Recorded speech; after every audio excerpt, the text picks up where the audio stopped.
Mengungkap modus operandi pedofil online, catfishing, yaitu dengan cara menggunakan profil palsu di media sosial.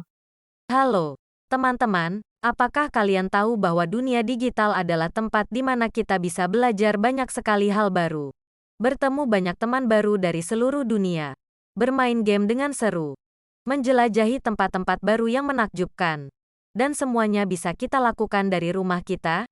Tapi, ada cerita lain yang perlu kita ketahui. Di dunia maya, ada orang-orang yang sangat jahat, tidak jujur, yang bersembunyi di balik layar dengan identitas palsu. Fenomena ini disebut catfishing. Mereka bisa berpura-pura menjadi siapa saja, bahkan teman seumuranmu. Mereka adalah pedofil online. Pedofil online adalah individu yang menggunakan internet untuk mengeksploitasi anak-anak untuk kepuasan seksual mereka. Bagaimana cara pedofil online ini beroperasi? Pedofil online menggunakan berbagai taktik untuk mengeksploitasi anak-anak melalui internet. Dengan salah satu metode yang paling umum adalah catfishing. Berikut adalah penjelasan yang lebih rinci tentang modus operandi catfishing yang dilakukan oleh pedofil online. Fase 1. Penyamaran dan pencarian target. Pedofil online memulai operasinya dengan menyembunyikan identitas asli mereka di balik profil palsu di media sosial.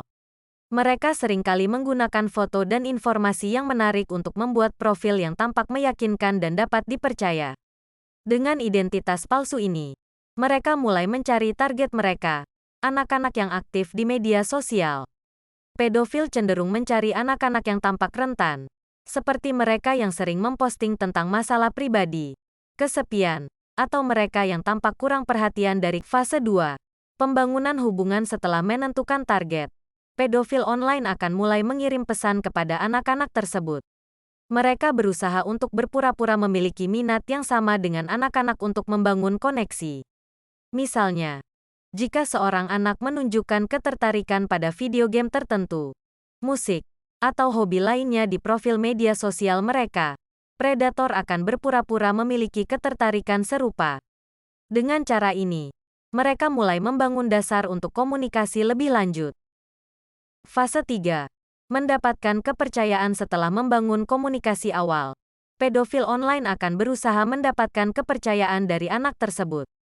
Mereka mungkin memberikan pujian yang berlebihan, menawarkan hadiah virtual, atau berbagi cerita yang dirancang untuk membangkitkan simpati atau empati.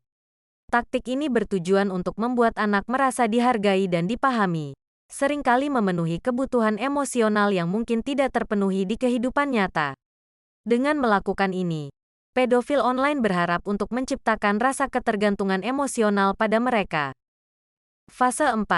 Membujuk untuk bertindak. Setelah membangun hubungan dan mendapatkan kepercayaan, pedofil online kemudian dapat mulai membujuk anak untuk bertindak sesuai dengan keinginan mereka. Ini bisa termasuk meminta foto atau video pribadi, mendorong pertemuan tatap muka, atau memanipulasi anak untuk melakukan tindakan yang tidak pantas. Pada titik ini, mereka mungkin mulai menggunakan taktik manipulatif seperti pemerasan, dengan mengancam akan membagikan informasi atau gambar yang telah dibagikan anak kepada mereka jika anak tidak mematuhi permintaan lebih lanjut. Fase 5. Menjaga kontrol. Pedofil online berusaha menjaga kontrol atas korban mereka dengan berbagai cara, termasuk melalui pemantauan aktivitas online mereka, mengisolasi dari teman dan keluarga, serta terus-menerus memanipulasi emosi. Mereka mungkin menggunakan informasi yang telah mereka kumpulkan tentang anak untuk memperkuat hubungan palsu yang telah dibangun dan untuk mencegah anak tersebut dari mengungkapkan interaksi mereka. Penting bagi anak-anak dan orang tua untuk mengetahui tanda-tanda peringatan ini dan mengambil langkah-langkah untuk melindungi diri dari bahaya online.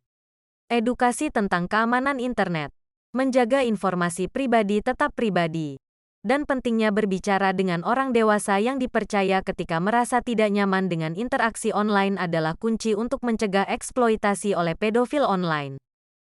Di dunia digital yang luas ini, berinteraksi dengan orang baru bisa menjadi sebuah petualangan. Namun, seperti halnya petualangan, ada rintangan dan bahaya yang mungkin kita temui. Untuk menjaga petualangan di dunia digital kita tetap aman, penting untuk mengenali tanda-tanda peringatan dari mereka yang mungkin tidak memiliki niat baik. seperti pedofil online yang menggunakan taktik chat phishing. Salah satu tanda pertama yang bisa kita perhatikan adalah profil yang mereka gunakan.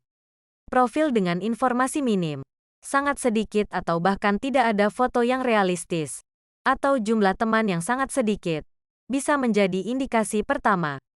Mereka mungkin juga memiliki banyak teman tetapi sangat sedikit interaksi yang autentik dengan orang lain di postingan mereka. Kedua, mereka seringkali menghindar atau memberikan alasan ketika diajak bertemu secara langsung atau melalui video call. Hal ini karena mereka tidak ingin identitas asli mereka terungkap. Mereka mungkin akan berkelit dengan berbagai alasan, seperti koneksi internet yang buruk atau kamera yang rusak, untuk menghindari interaksi tatap muka yang dapat membongkar identitas palsu mereka. Ketiga, adalah kecenderungan mereka untuk sering meminta informasi pribadi. Ini bisa dimulai dari pertanyaan-pertanyaan yang tampak tidak berbahaya, seperti sekolahmu atau hobi favorit, dan secara bertahap menjadi lebih pribadi dan intrusif. Mereka mungkin juga mencoba untuk mendapatkan informasi tentang jadwal harianmu, siapa saja anggota keluargamu, hingga data pribadi yang lebih sensitif. Tanda lain yang perlu diwaspadai adalah mereka seringkali terlalu cepat dalam memberikan pujian atau hadiah virtual. Ini adalah cara mereka untuk membangun hubungan cepat dan membuat target merasa dihargai. Namun, hal ini seringkali dilakukan dengan tujuan untuk memanipulasi dan mendapatkan kepercayaanmu. Terakhir, perhatikan cara mereka berkomunikasi. Pedofil online sering menggunakan bahasa yang membuat target merasa spesial atau dipilih, menciptakan ilusi bahwa ada koneksi khusus antara mereka. Mereka mungkin juga mencoba untuk memisahkan target dari teman dan keluarganya, menggambarkan diri mereka sebagai satu-satunya orang yang benar-benar mengerti atau peduli. Dengan mengenali tanda-tanda ini, kita bisa lebih waspada dan melindungi diri dari bahaya yang mungkin datang dari interaksi online.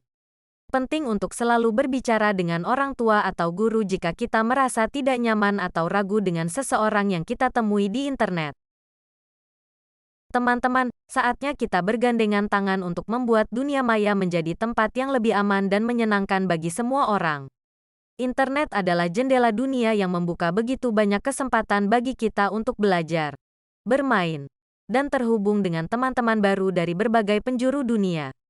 Namun, seperti petualangan apapun, ada risiko dan bahaya yang mengintai, yang membutuhkan kita untuk bersikap waspada dan melindungi diri kita serta orang-orang yang kita sayangi. Dengan memahami dan menerapkan prinsip keamanan online, kita dapat mengurangi risiko dan menikmati segala manfaat dunia digital dengan hati yang lebih tenang. Penting untuk selalu berpikir sebelum berbagi informasi pribadi, mengenali tanda-tanda peringatan dari orang-orang yang mungkin tidak memiliki niat baik, dan menggunakan pengaturan privasi untuk melindungi data dan privasi kita. Jika kamu merasa ragu atau tidak aman tentang interaksi online apapun, jangan ragu untuk berbicara dan berbagi kekhawatiranmu dengan orang tua, guru, atau orang dewasa yang kamu percayai. Mereka adalah sumber daya yang berharga dan bisa memberikan bantuan serta panduan untuk membantu kita mengatasi situasi yang mungkin berbahaya.